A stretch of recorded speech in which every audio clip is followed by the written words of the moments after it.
My fiance's mom said, only gold diggers refuse prenups. So I wrote one that left his son with nothing. Donovan proposed on a Tuesday at Olive Garden. His mother, Patricia, was there filming on her phone. Before I could answer, she was posting to Facebook with, "My baby boy is growing up." I said yes because I loved him, and figured his mother would back off. She didn't. Patricia inserted herself into every wedding decision. She vetoed my dress, my flowers, my guest list. When I suggested keeping it small, she laughed. "This is a family celebration, not your little fantasy." She invited 200 people I'd never met. Distant cousins, her book club, her dentist. Then came the prenup conversation. Donovan's father left him very comfortable. Patricia announced over brunch, "We need to protect our assets from opportunistic women." She stared directly at me while sipping her mimosa. I was a software engineer making $140K. Donovan was a gym trainer making $38K. I owned my condo. He lived in his mother's guest house. But sure, I was the gold digger. "I am happy to sign a prenup," I said calmly. Patricia's face lit up. "But my attorney reviews it first." Her lawyer sent a 47-page document that would have made a serf jealous. Everything Donovan owned stayed his. Everything I owned became marital property. If we divorced, I got nothing. But if he divorced me, he could claim half of everything I'd earned.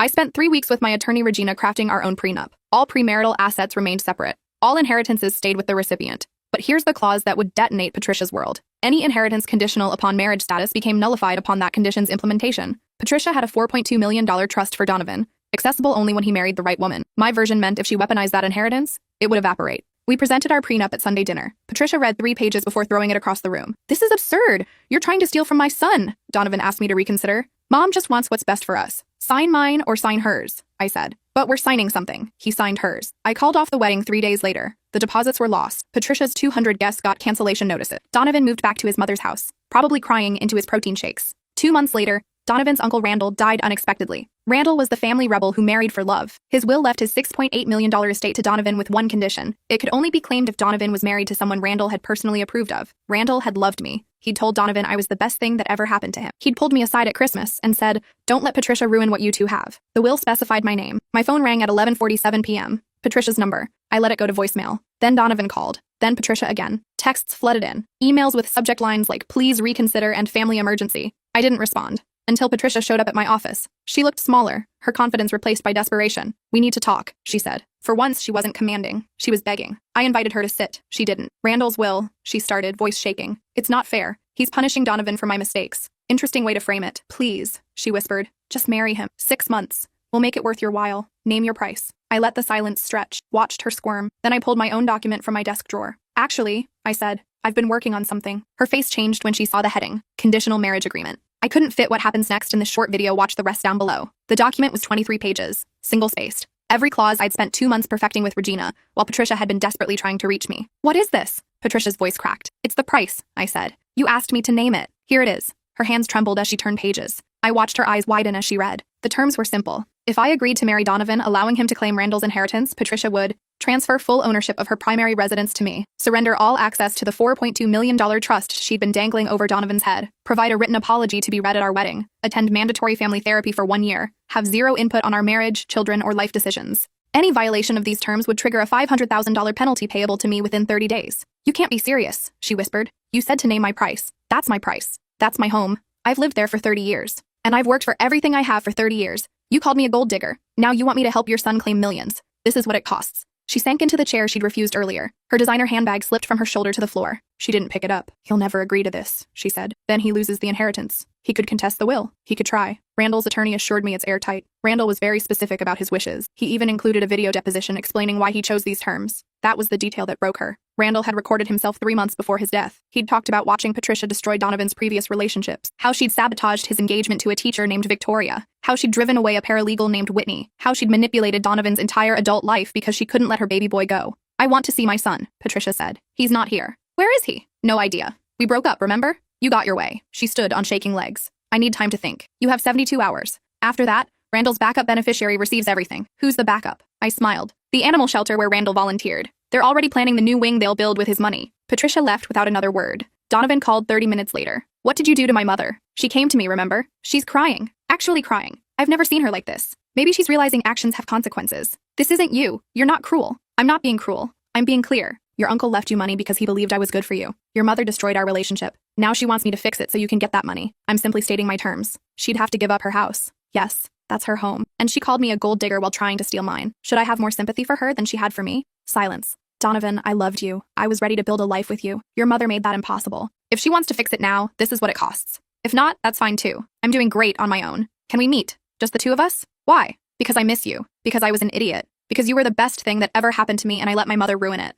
I thought about hanging up, about letting him sit in the mess his mother had created. Coffee, I said. Tomorrow at 3 p.m. That place on 5th Street where we used to go. Thank you. Don't thank me yet. He looked terrible. His gym rat physique hadn't changed, but his eyes were different, hollow, like he hadn't slept since the wedding cancellation. You've lost weight, I said. Haven't been eating much. He stirred his coffee without drinking it. I've been thinking about everything. About how it all fell apart. About how you chose your mother over me. I didn't choose her over you. You signed her prenup, Donovan. After reading mine, after seeing how unfair hers was, you chose her. He set down his spoon. You're right. I did. And I've regretted it every single day. That's nice. But regret doesn't change what happened. I know I don't deserve another chance. But Randall's will, it's like he knew. Like he was giving us a second chance. Randall was giving you a second chance. He was protecting his money from your mother's influence. I'm just the insurance policy he built into his plan. It's more than that. He loved you. He told me you were perfect for me. He was right. Donovan reached across the table. I didn't pull away, but I didn't reciprocate either. If we do this, he said, it won't be like before. I'll stand up to her. I'll protect you. You didn't before. I will now. I promise. Your promises don't mean much to me anymore. He flinched. Good. What do I have to do? He asked. What do I have to do to prove I've changed? Move out of your mother's house.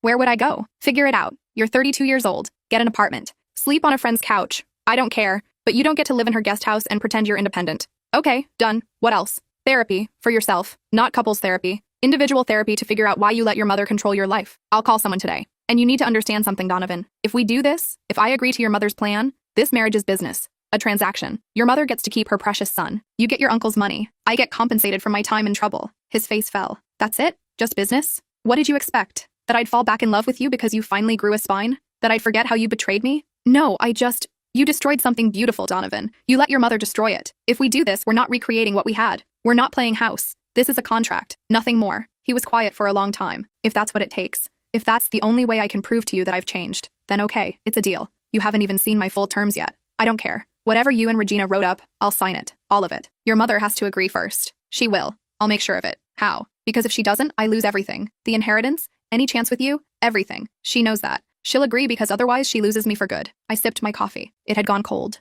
You have 48 hours, I said. After that, the offer expires. We'll do it. I promise. Stop promising things, Donovan. Just do them. Patricia called that evening. Her voice was different, defeated. I'll sign your agreement, she said. But I need some modifications. No modifications. You sign what I wrote or there's no deal. Please. Just listen. The house was my husband's dream. He picked it out, designed the garden. It's all I have left of him. You have photographs. Memories. I'm sure you'll manage. Could I at least stay there for 6 months? To find a new place? To say goodbye? I considered it. Regina had advised building in some flexibility for negotiation. Make them think they won something. Fine. 6 months. But you pay rent. Market rate. And if you miss one payment, you're out immediately. Rent? In my own home? My home. That's the deal. She was silent for so long I thought she'd hung up. Okay. She finally whispered. Okay. And the apology. At the wedding. Full church. You read every word I wrote. No improvising. No adding your own spin. How many people will be there? I'm thinking 200. Maybe I'll invite your book club. Your dentist. All those people you invited to our first wedding without asking me. That's cruel. That's symmetry. Fine. I'll do it. I'll do all of it. Just please take care of him. I'm not your son's babysitter, Patricia. He's an adult. He can take care of himself. He loves you. He really does. He has a funny way of showing it. People make mistakes. You're making him pay for mine. No, I'm making you pay for yours. He's paying for his own. We scheduled the wedding for 3 weeks later. Small ceremony. Just witnesses required for Randall's will. No reception. No celebration. Just signatures and legal paperwork. Donovan moved into a studio apartment in a neighborhood his mother would have called transitional. He sent me photos of his new place. Proud of himself for assembling IKEA furniture. For living alone for the first time since college. I didn't respond to the photos. He tried calling every day. I answered once a week. Kept conversations brief. Professional. This feels wrong, he said during our final pre-wedding call. Treating this like a business deal. It is a business deal. But we're getting married. We're signing papers that allow you to claim an inheritance. Don't romanticize it. Do you hate me? I thought about it. Honest question deserving an honest answer. No, I said. I don't hate you. I don't feel much of anything for you anymore. That's worse than hate. His silence confirmed he understood. The wedding was on a Thursday afternoon at City Hall. Regina and her paralegal served as witnesses. Patricia sat in the front row wearing black like she was attending a funeral. Maybe she was. The officiant rushed through the ceremony. We'd paid for the basic package. 15 minutes. No music. No decorations. No pretending this was anything other than what it was. You may kiss the bride, the officiant said. Donovan leaned in. I turned my head. His lips brushed my cheek. Patricia's gasp echoed in the small room. After we signed the marriage license, we moved to Regina's office for the rest of the paperwork. Donovan signed his inheritance claim forms. Patricia signed the property transfer documents, her hands shaking so badly she could barely write her name. Then came the apology. Do I have to do this now? Patricia asked. The will said at the wedding. The wedding's over. The wedding continues until I say it's over, I said. Read. She unfolded the paper I'd handed her, cleared her throat. I apologize for interfering in my son's relationship. I apologize for calling you a gold digger when you earned everything you have through hard work. I apologize for trying to take your assets while protecting my sons. I apologize for making your engagement about me instead of about your happiness. I apologize for every boundary I crossed and every choice I tried to control. I was wrong, I was manipulative, and I lost something precious because I couldn't let my son make his own decisions. I hope someday you can forgive me, though I don't deserve it. Her voice broke on the last sentence, real tears running down her face. For a moment, I almost felt sorry for her. Almost. Thank you, I said. That's all. Patricia left without looking at her son, just gathered her purse and walked out with whatever dignity she had left. Donovan watched her go. She's devastated. Yes, you enjoyed that. Parts of it. This isn't who you are. You don't know who I am anymore, Donovan. You never really did. We went to separate homes that night. Of course we did. The marriage license was for legal purposes, nothing more. But Randall's estate attorney required one more thing, proof of cohabitation. You need to live together, Mr. Chen explained over the phone. At least partially. The will specifies a real marriage, not a sham. How much is partially? I asked. At minimum, you should share a residence on paper and be able to show evidence of an actual marriage, shared bills, joint accounts, photos of you together. Randall was very specific about avoiding fraud. Fine, he can move into my place. Both names on the lease? It's a condo. I own it. Then add him to the deed. Temporary modification that can be reversed after the inheritance is settled. I hated everything about this, but I'd come too far to fail now. Donovan moved into my guest room 3 days later. He brought one suitcase, his gym equipment, a box of protein powder. This is weird, he said, standing in my living room like a stranger. Yes. Should we have some ground rules? Don't touch my things. Don't reorganize my kitchen. Don't leave your gym clothes on the floor. Stay out of my room. We're roommates. That's all. Roommates who are married. Legally married. There's a difference. He nodded, set his suitcase in the guest room, closed the door. I poured myself wine and tried to remember why I'd thought this was a good idea. The money. That's why. The house. The compensation for what Patricia had put me through. The first week was awkward. We orbited each other like planets in separate solar systems. He left for the gym at 5 a.m. I left for work at 7 a.m. He came home at 3 p.m. I came home at 6 p.m. We ate dinner separately, watched TV in different rooms, communicated through notes on the refrigerator. Out of milk. D. Bought more, please replace what you use. Me. But Mr. Chen called again. I need evidence of a real marriage. Photos of you two together. Social media posts. Something showing this isn't just a legal arrangement. Why? The will doesn't specify romance. No, but it specifies authenticity. Randall's other beneficiaries are watching closely. They're looking for any excuse to contest this will. Don't give them ammunition. So we started the charade. Dinner together twice a week. Photos at restaurants. A joint Instagram account showing our married life. Donovan cooking breakfast. Me laughing at something he said. Both of us pretending we were building something real. The comments rolled in. You two are so cute. Relationship goals. So glad you worked things out. Patricia never commented, but I knew she watched. Every post. Every photo. Week 3 of our arrangement, Donovan made lasagna. Not from a box. Real lasagna with layers and fresh pasta and a sauce he'd simmered for hours. When did you learn to cook? I asked. I've been taking classes. Needed something to do besides the gym. It's good. Thanks. We ate in silence, but it was different than before. Less hostile. More comfortable. Can I ask you something? He said. Depends. Do you think there's any chance for us? Real us. Not this arrangement. No. Not even eventually? Donovan, you showed me exactly who you are. When it mattered most, you chose your mother. That's not something I can forget. People change. Some do. Most don't. I'm not living in her house anymore. I'm in therapy. I'm doing everything you asked. You're doing what you have to do to get your inheritance. Let's not pretend it's personal growth. He set down his fork. That's not fair. None of this is fair. But it's what we're doing. I miss you, he said quietly. The real you. The woman who used to laugh at my stupid jokes. Who'd stay up late talking about nothing. Who made me feel like I could be better than I was. That woman trusted you. You destroyed that trust. I know. Then stop asking for what you can't have. He cleared the dishes without another word. That night, I heard him crying through the wall between our rooms. Soft sounds he tried to muffle with his pillow. I turned up my TV volume and tried not to care. Month 2, Patricia called me. First time since the wedding. Thank you, she said. For what? The 6 months. The grace period. I found a condo. I'm moving next week. Good. Can I ask you something? You can ask. Are you making him happy? That's not my job. He's my son. I need to know he's okay. He's fine. He's an adult living his life, same as everyone else. He sounds sad when I talk to him. Maybe he's learning what consequences feel like. You're punishing him for my mistakes. I'm treating him exactly how he treated me, with emotional distance and contractual obligations. If that hurts, maybe he shouldn't have agreed to it. He agreed because he loves you. He agreed because he wants $6.8 million. Let's be honest about motivations here. She was quiet for a moment. I was wrong about you. I thought you were weak. Some girl who'd gotten lucky with a good job. But you're not weak at all. No, I'm not. I'm sorry. I know I said it at the wedding, but I mean it. I'm genuinely sorry. Apology noted. Will you ever forgive me? I don't know. Ask me in a few years. Fair enough. She hung up. I stared at my phone, wondering if that conversation had been real or another manipulation. With Patricia, you could never be sure. The inheritance cleared 6 weeks after the wedding. $6.8 million deposited into an account Donovan had set up with both our names. Per Randall's instructions. Per Mr. Chen's requirements. Donovan stared at his phone, showing the bank balance. It's real. It's actually here. Yes. We're millionaires. You're a millionaire. I'm just married to you. Half of this is yours. That's what Randall wanted. I don't want your uncle's money. He specified both of us. He knew you'd take care of it properly. Take care of what? Of me. Of making sure I don't waste it. I laughed. Couldn't help it. Is that what I'm doing? Taking care of you? Isn't it? I'm fulfilling a contract, Donovan. Nothing more. Regina drew up the transfer papers, he said, ignoring my response. Half goes into your accounts. Your name only, completely separate from me. What? $3.4 million? That's your share. For helping with this. For dealing with my mother. For everything. That wasn't the deal. It's what Uncle Randall wanted. It's what I want. He showed me the paperwork. Regina's firm logo at the top. Transfer documents giving me full ownership of half the inheritance. Why would you do this? I asked. Because it's right. Because you earned it. Because maybe if I prove I'm serious about changing, you'll give me a real chance. Don't do this as a bribe. I'm not. I'm doing it because it's fair. You've been taking care of everything. The legal stuff, dealing with my mother, managing this whole situation. You deserve half. I deserve Patricia's house. That was the agreement. You got that too. This is separate. This is Uncle Randall taking care of both of us. I looked at the numbers. 3.4 million. More money than I'd make in 15 years at my current job. Financial independence. True freedom from ever needing anyone. Okay, I said. I'll sign. His face lit up. Really? Don't make it weird. This doesn't change anything between us. Right, of course not. But something had shifted. Some tiny crack in the wall I'd built. 2 weeks later, we got the call from Patricia's real estate agent. The house had appraised at $1.3 million higher than expected. The rental market analysis showed I could get $4,500 per month if I wanted to lease it instead of living there. What are you going to do with it? Donovan asked. Haven't decided.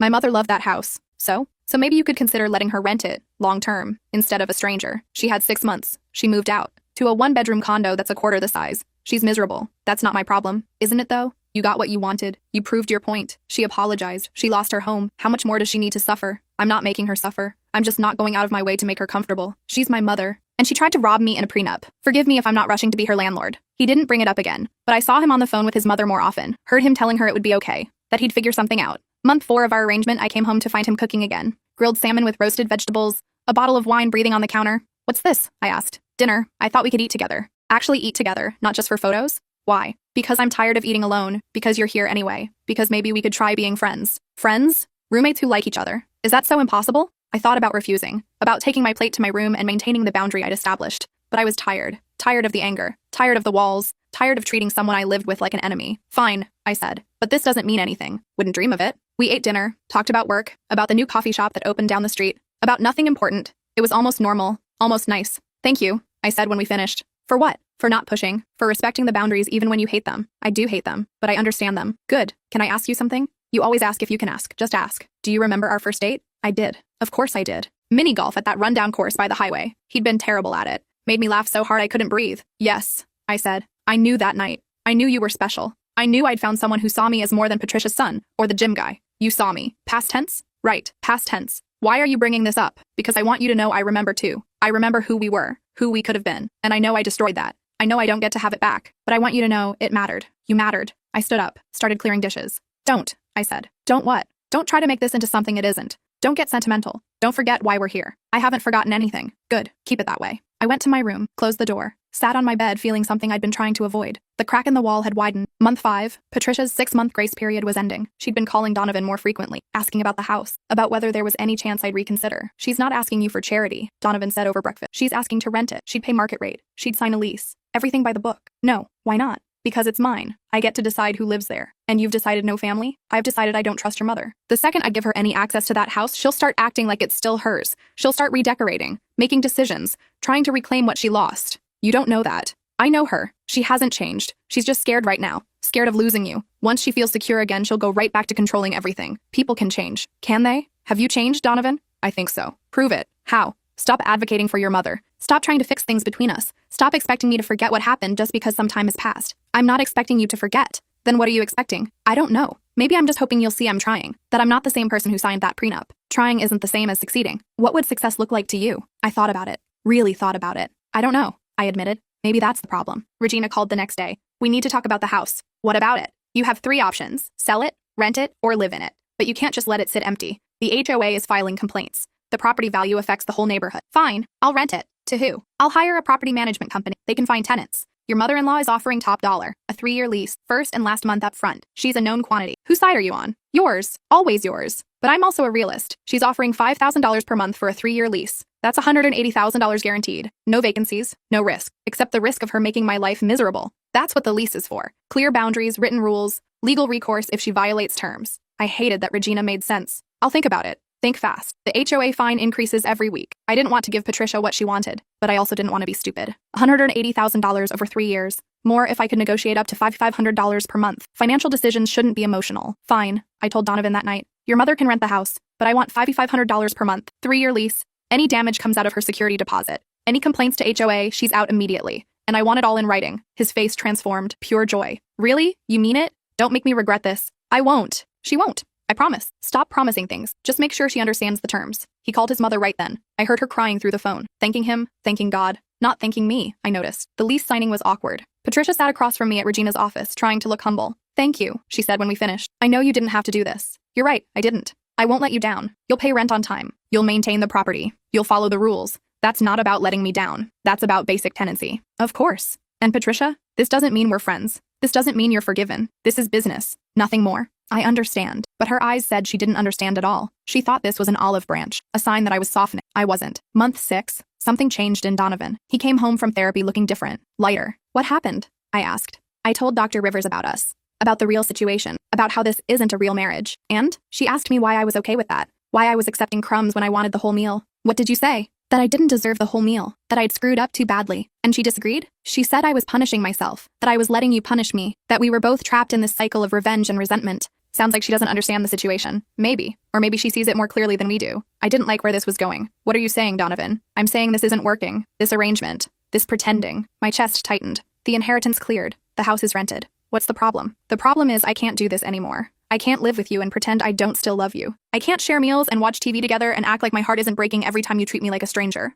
That was the deal. I know, and I agreed to it. But Dr. Rivers is right. I'm worth more than this. And so are you. Don't tell me what I'm worth. Someone should. Because you're punishing yourself too. You're so focused on making sure I pay for what I did that you're not letting yourself move on. I have moved on. I have millions of dollars. I have property. I have freedom. But you're not happy. So maybe that matters. Maybe being right and being happy aren't the same thing. I stood up. I'm not doing this. I'm not having some therapeutic breakthrough because your therapist thinks we should kiss and make up. I'm not saying that. I'm just saying maybe we should end this arrangement. Maybe we should get divorced. Let you actually move on instead of being stuck in this weird limbo. You want a divorce? I want you to be happy. If that means divorcing me and never seeing me again, then yes, I want that. It was the first selfless thing he'd said in our entire arrangement, and I hated him for it. Fine, I said. Let's do it. Let's end this. Okay.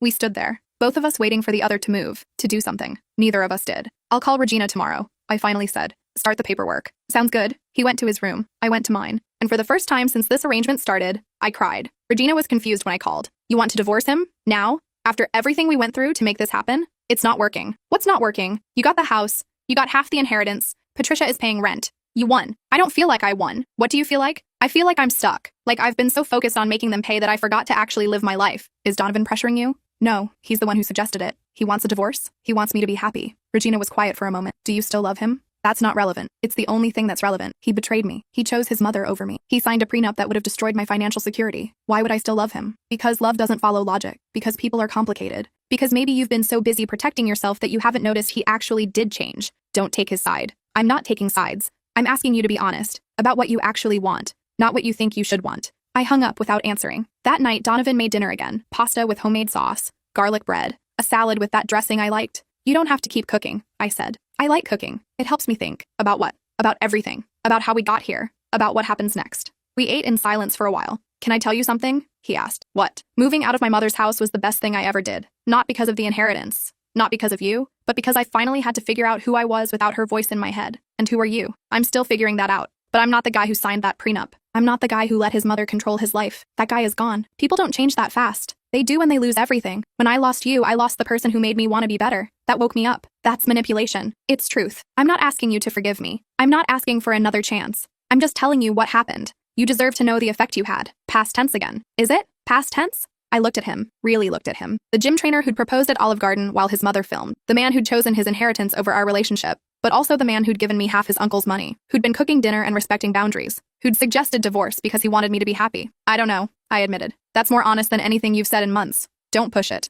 Wouldn't dream of it. But he smiled, and I caught myself smiling back. The crack had become a canyon. That night, I couldn't sleep. Kept thinking about Donovan's question. About whether past tense was accurate. About whether I'd been so committed to my revenge that I'd missed what was actually happening. He'd changed. Slowly, quietly. Without asking for credit or demanding recognition. He'd just changed. And I'd been too stubborn to notice. At 2 a.m., I got up, walked to his room, knocked softly. Come in. He was awake too, sitting up in bed with a book. Can't sleep? He asked. No, me neither. Can I ask you something? Anything. Why did you really suggest the divorce? He set down his book. Because I was tired of watching you torture yourself. Tired of being the instrument of your torture. I'm not torturing myself. Aren't you? You have everything you wanted. money, property, justice, but you're miserable. I'm fine. You're not fine. You're trapped in this performance of being fine, of being strong and unforgiving and in control. But that's not who you really are. You don't know who I really am. I do, though. I remember. The woman who laughed at my terrible jokes, who stayed up late talking about our dreams, who believed people could be better than they were. That woman is still in there somewhere. That woman was naive. She trusted the wrong person. She trusted someone who wasn't ready. But maybe he is now. I sat on the edge of his bed.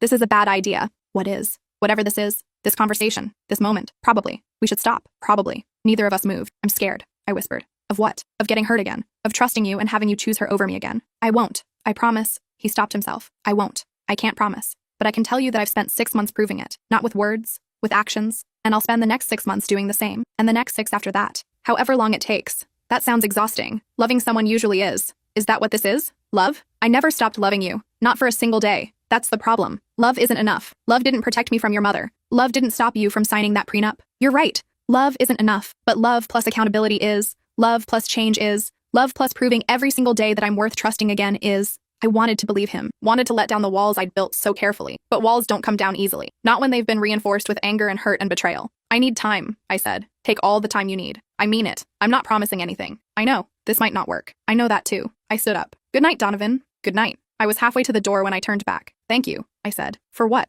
For changing. Even if I never acknowledge it. Even if I never let it matter. Thank you for becoming someone worth trusting. You're welcome. I went back to my room, but something had shifted. The walls were still there, but they had a door now. Week 1 of whatever this new phase was. Donovan and I fell into a different rhythm. Still sleeping in separate rooms. Still maintaining most of our boundaries. But softer somehow. More gentle with each other. We started having coffee together in the morning. Started watching TV together at night. Started existing in the same space without the constant tension. This is weird, I said one evening. What is? This. Us. Getting along. Is it though? Or is it just what we should have been doing all along? Don't get philosophical. Too late. Therapy made me philosophical. How's that going, by the way? The therapy? Good. Hard. I'm realizing how much my mother's voice has been running my whole life. Every decision. Every relationship. She's been there, narrating everything. And now? Now I'm learning to turn down the volume. To hear my own voice instead. What's your voice saying? That I'm proud of myself. That I'm doing the work. That I'm becoming someone I actually like. That's good. What about you? Are you in therapy? No. Maybe you should be. Why? Because you went through something traumatic. My mother tried to financially abuse you. I betrayed you. You've been carrying that alone. I'm fine. Are you though? I thought about it. About the anger I'd been carrying. The need for revenge. The walls I'd built so carefully. No, I admitted. I'm probably not fine. There's a therapist in Dr. Rivers' practice. She specializes in financial abuse and family trauma. I could get you her number. Are you trying to fix me? I'm trying to support you. There's a difference. Fine, give me the number. He texted it to me immediately. I called the next day. Doctor, Martinez had a voice that reminded me of warm honey, smooth and comforting but with substance underneath. Tell me what brings you in, she said in our first session. I told her everything. Patricia's prenup, the wedding that wasn't, the inheritance that brought us back together, the arrangement that had somehow become a marriage. And now? She asked. Where are you now? I don't know. I have everything I wanted, but I don't feel how I thought I'd feel. How did you think you'd feel? Satisfied? Vindicated? Like I'd won? And you don't feel that way? No, I feel empty. Like I won the battle but lost something important in the process. What did you lose? Myself, the version of me who believed in love, who thought relationships could be safe, who didn't need revenge to feel powerful. Do you want that version back? I don't know if I can get her back. Why not? Because once you know someone can hurt you that badly, you can't unknow it. You can't go back to being naive. Who said anything about being naive? You can be wise and still be open. You can be cautious and still be loving. These aren't mutually exclusive. They feel mutually exclusive. That's the trauma talking. Trauma wants you to believe the world is dangerous, that people can't change, that protection is more important than connection. But that's not truth. That's fear. What if my fear is right though? What if I let him back in and he hurts me again? Then you'll survive it, just like you survived it before. But what if you don't let him in and you miss out on something beautiful because you were too scared to try? I didn't have an answer for that. Month 7, Patricia's first rent payment came through. Exactly on time. $5,500 deposited into my account. She sent a text with it. Thank you again for this opportunity. The house is being well maintained. I didn't respond, but Donovan noticed. She's trying. She's paying what she owes. That's not trying. That's basic responsibility. You're right. But she's also respecting boundaries. Not calling you. Not showing up unannounced. That's new for her. 1 month doesn't prove anything. No, but it's a start. I wasn't ready to give Patricia credit yet. Maybe I never would be. Some betrayals leave permanent scars. But I could acknowledge the rent payment, the maintained boundaries, the lack of manipulation. For now, that was enough. Week 2 of therapy, Dr. Martinez asked about my parents. What do they think about all this? They don't know most of it. Why not? Because they'd tell me to forgive him, to give him another chance, to be the bigger person. And you don't want to be the bigger person? I'm tired of being the bigger person. I'm tired of women having to forgive and forget while men get to make the same mistakes over and over. Is that what you think would happen?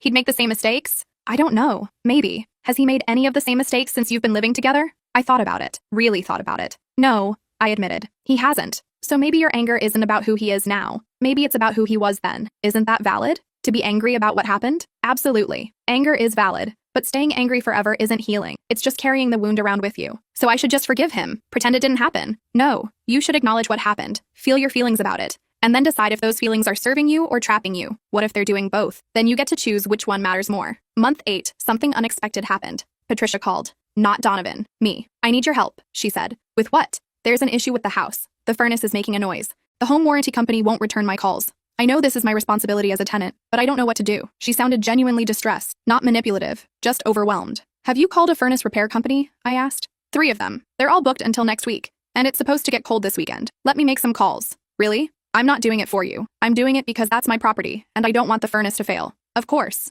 Thank you. I called 6 companies. Finally found one that could come out that afternoon. Sent Patricia the information. She texted back. They came. Fixed it. $200 repair. I'll deduct it from next month's rent per the lease terms. Thank you for your help. Professional, appropriate, following the lease rules. When I told Donovan about it, he smiled. She's learning, or she's playing a long game. Can't you just acknowledge that she's trying? Why should I? Because holding on to anger is exhausting, because she's human, because people can change. You keep saying that. People can change. But change requires more than just altered behavior. It requires actual remorse, actual understanding of what you did wrong. Has she not shown that? A forced apology doesn't count. What would count then? I didn't have an answer. Week 3 of therapy. I finally said it out loud. The thing I'd been avoiding. I think I still love him. Dr. Martinez didn't look surprised. Tell me about that. I hate that I still love him. I've tried everything to stop, to turn it off, to move on. Love doesn't work that way. It should. He betrayed me. He chose his mother. He signed away my financial security. I should hate him, but you don't. But I don't. So what are you going to do about it? I don't know. Admitting I still love him feels like losing. Like all my anger and boundaries and conditions were pointless.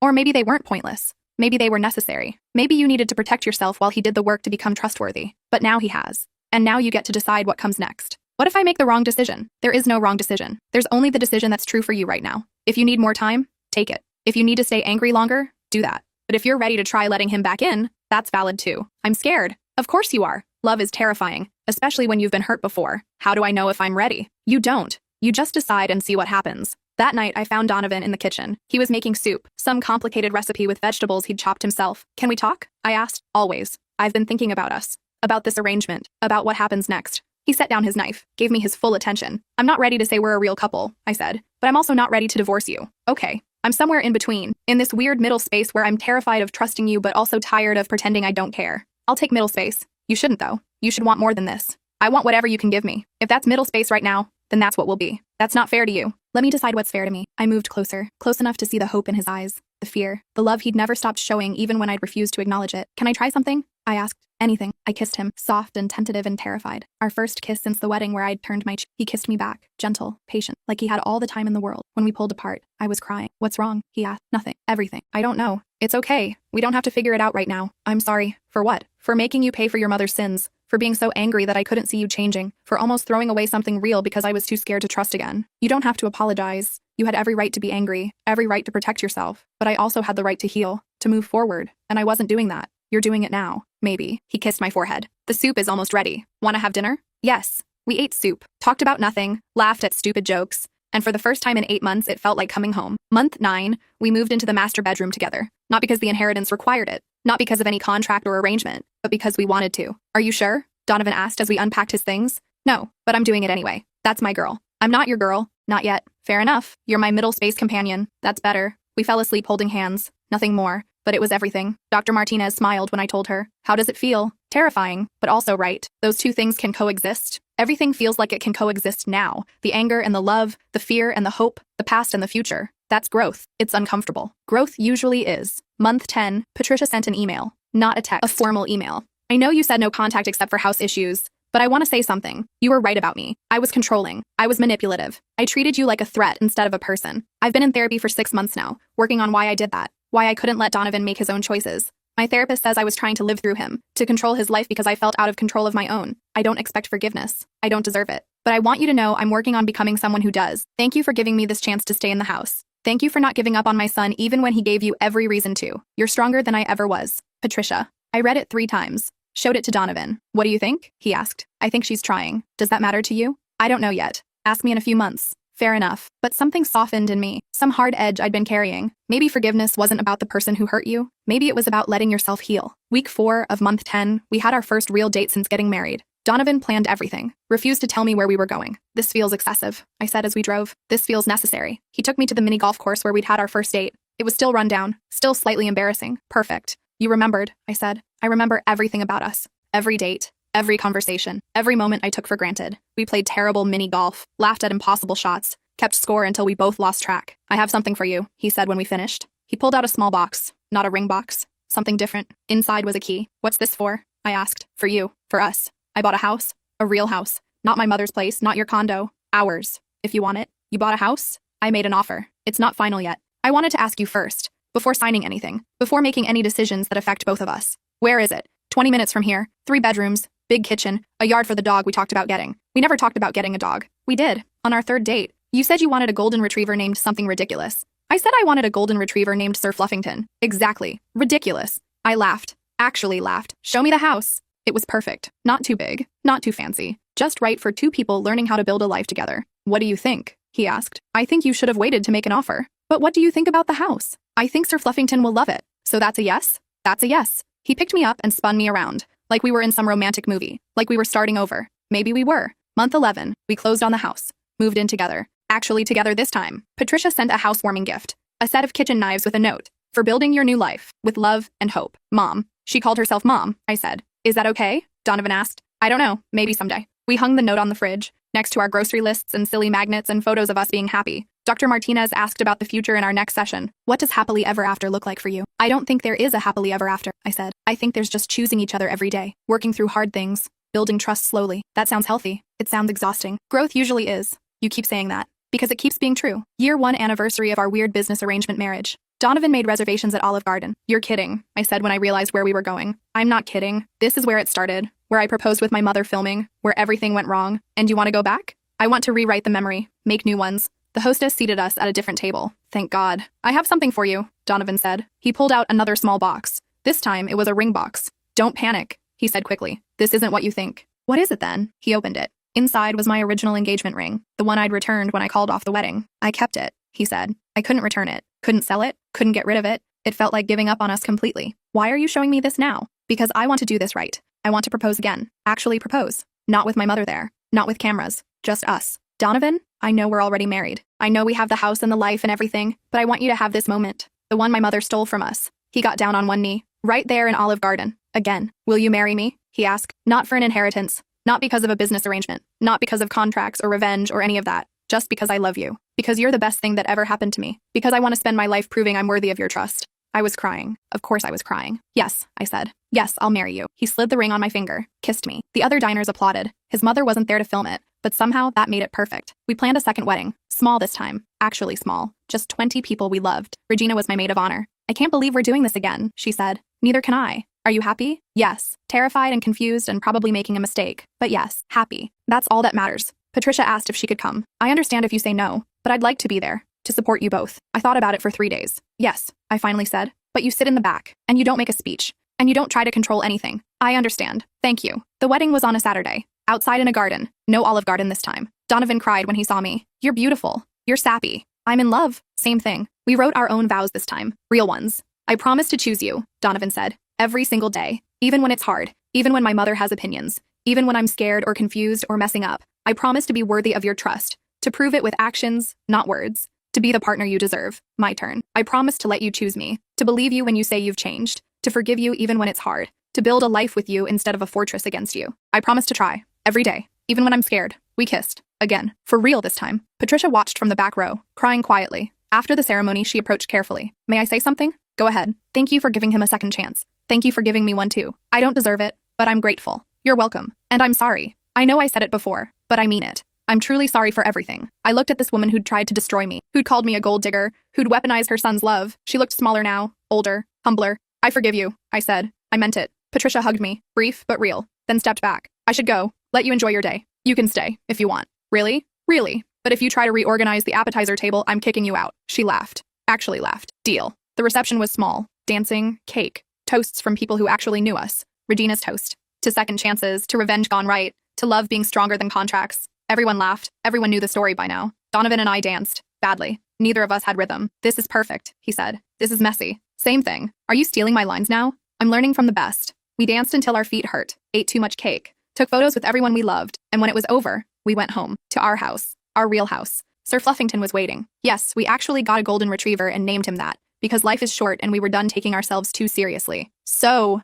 Donovan said as we collapsed on the couch, how does it feel to be married? Again? Different this time. Better different? Yes, better different. I love you. I know. That's it? I love you, and you say I know? What do you want me to say? I don't know. Maybe that you love me too? I pretended to think about it. Fine. I love you too. Was that so hard? Excruciating. He kissed me. Sir Fluffington jumped on us, tail wagging, destroying the moment. This is our life now, I said. Big house, ridiculous dog, mother-in-law who pays rent on time. Don't forget the millions of dollars. Right, the millions of dollars we got from pretending to be married. Joke's on everyone. We were actually falling in love the whole time. Joke's on us. We went through all that drama for something we could have had from the beginning. Worth it though. Worth it. Epilogue. 1 year later. Patricia's lease was ending. She called to ask about renewing. I'd like to stay, she said. If that's acceptable. I have a different proposal, I said. Okay? The house is yours. No more rent. No more lease. I'm signing it back over to you. Silence. What? Why? Because it was always your home. Because you've respected every boundary. Because I don't need it anymore. I have my own home now. I can't accept that. You can, and you will. Consider it a wedding gift. From our second wedding, she cried.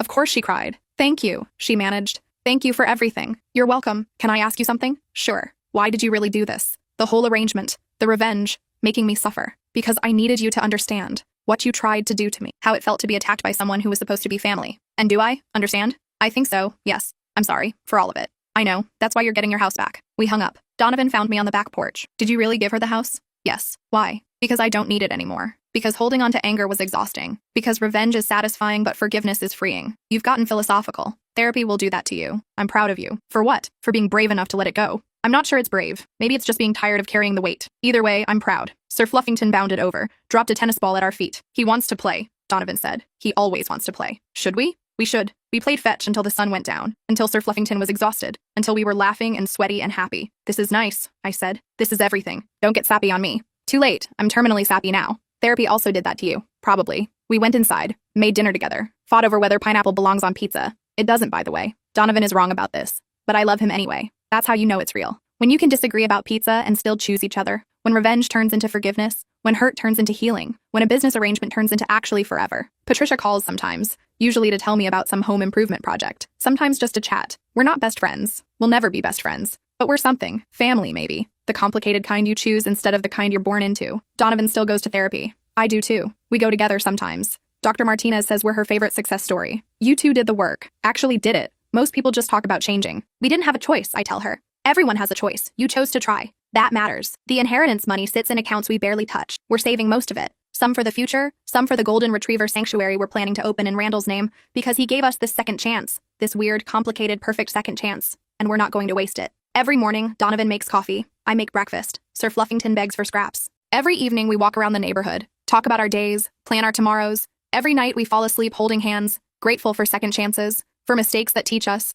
for love that survives even when it shouldn't. Patricia was wrong about one thing. I'm not a gold digger, but I did dig deep. Into my anger, into my fear, into my capacity for forgiveness. And I found something better than gold. I found myself again, the version who believes in love even after betrayal, who trusts even after being hurt, who chooses hope even when fear feels safer. That's worth more than any inheritance, any prenup, any revenge scheme. That's worth everything. 2 years after that first proposal at Olive Garden, we're hosting Thanksgiving. Patricia is bringing pie. Regina is bringing wine. Sir Fluffington is bringing chaos. Are you ready for this? Donovan asks as we set the table. Ready for your mother to critique my turkey? She won't. She definitely will. Okay, she might, but gently. That's progress, I guess. The doorbell rings. Patricia arrives with 3 pies and a smile. I brought options, she says. I wasn't sure what everyone likes. This is great, thank you. She hugs me. Real hug. Not awkward anymore. Can I help with anything? You can keep Sir Fluffington from stealing appetizers. I'm on it. We eat too much food, laugh at bad jokes, take photos that will go on our walls, and somewhere between the turkey and the pie, I realize something. This is it. This is the happily ever after I didn't think existed. Not perfect,